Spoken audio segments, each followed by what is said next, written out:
Hello, this is Viswanatham, formerly with NABARD, and now after retirement I am staying in a retirement community in Hyderabad. So here we discuss about hobbies, and hobbies are really good for senior citizens for various reasons. Hobbies could be very many, but then some of them I can list out: gardening and playing table tennis, playing caroms. These are the things, and yoga, exercises, and also writing, videography and photography. And then you have to have some sort of hobby to keep you going. So in that connection, some of our colleagues from NABARD, we all wrote a book called Migrant Sagas. Similarly, another colleague of ours has written Healthy Years Beyond Retirement. So in this he discusses about various hobbies which are really useful for senior citizens. And I'm here, taking small video clippings for retirement community, particularly hobbies. In that connection, I met Mr. Shankara Rao, who is a former colleague of mine, who is into writing, particularly Kannada poems, and also taking short documentaries and also films which will be useful to the society.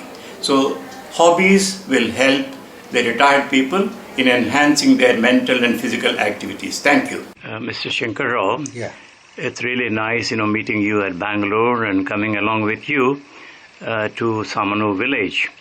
And I being your colleague, Viswanatham, known in NABARD, and post-retirement, how you are spending your time, and particularly in a city like Bangalore, you have some hobbies, and then how do you spend your time?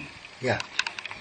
As you know, I was working as a general manager, retired as a general manager in the technical section, and then I was looking after watersheds, rural infrastructure, land development and all. So it's a span of 30 years I served the rural community. And post-retirement, as you asked, it is a challenging one, being a busy person in the cadre of a general manager, then to be in the house. So I had inclination of writing scientific papers when I was working. Now after retirement I started writing in my local language, that is mother tongue Kannada. And somehow it all came out from the inside, the expressions of mine which was hidden. Regarding, you can see we are under the nature also. So while working also, the nature was my priority. So that thinking deeply on the natures, what we have given, the nature expects from me, has made me to think deeply, and the happiness or the sorrow after seeing in the life has emerged as poems and stories in my writing. So I have taken up the activity as a hobby first. Now I am almost a semi-professional writing the stories. I see. Then apart from writing poetry in Kannada, is there any other interest in short documentaries or movies? I understand you were involved in one particular short film. Yeah.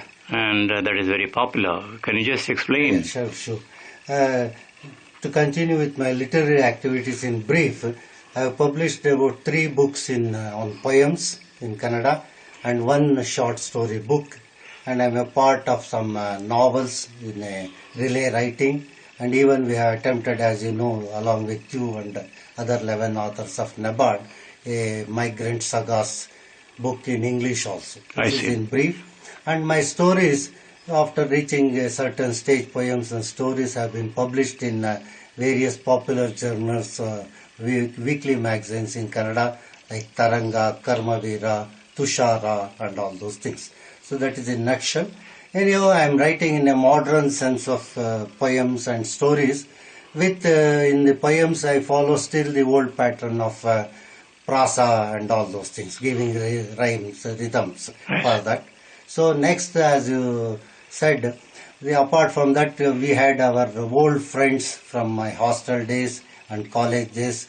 So we all started and continued to have a short film with social messages. We concentrated on the social messages.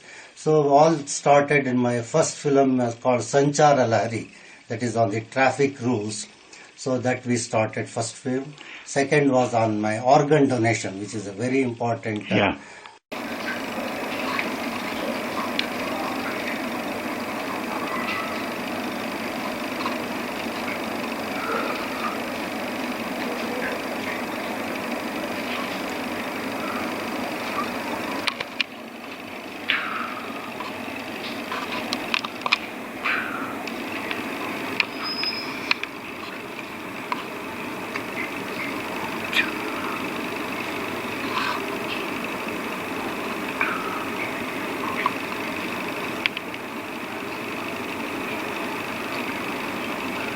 directed my friend. And as you said, the third one was a big success for my family, my daughter, son-in-law and grandchildren. I made a film on the right of education and right of living of the elders. So that is called Arunodaya. That's wonderful. New dawn for the life. I've seen that documentary. It's very nice. And apart from that, what all the short poems written on various aspects, I've made into a dance form, and my granddaughter has given a dance performance to those. And one of the song written on Shiva was a song by my wife, and then it's going to be danced by my granddaughter. That's excellent. So what do you suggest, for some of the people who are going to retire, and then, whether such hobbies, apart from, of course, the routine in society, some yoga and things like that, but then creative activities like this, and then some social activities to help the people around, to downtrodden, like you said, education is important. One of your documentary dealt with education. So the presence here, our Surya Nursery and Primary School, I think, they are also trying to help the poor children. So your efforts, I think, to popularize education and the people to help will go in a long way. In conclusion, I can say, after retirement, don't sit, because your brain will deteriorate if you don't start thinking. So any form, say, which is good for the society, like literary activity, or do some social work, involve with the NGOs, any sort, whichever suits you, your personality. Need not everyone, if you write, it's not possible. The expression should come out. That's true. And then that is one way to be alert, because after age progresses, 60, 70 and all, most of us becomes alone sometimes, or with maybe together, health issues, so many things. That's true. To come out of that, the physical exercise plus the mental exercise part is taken that's true. From this activity. Both go hand in hand. Thank you very much for your immediate response, impromptu interview and session here. It will go a long way for colleagues of ours who are going to retire and who will be helping the society like you. Thank you very much. Thank you.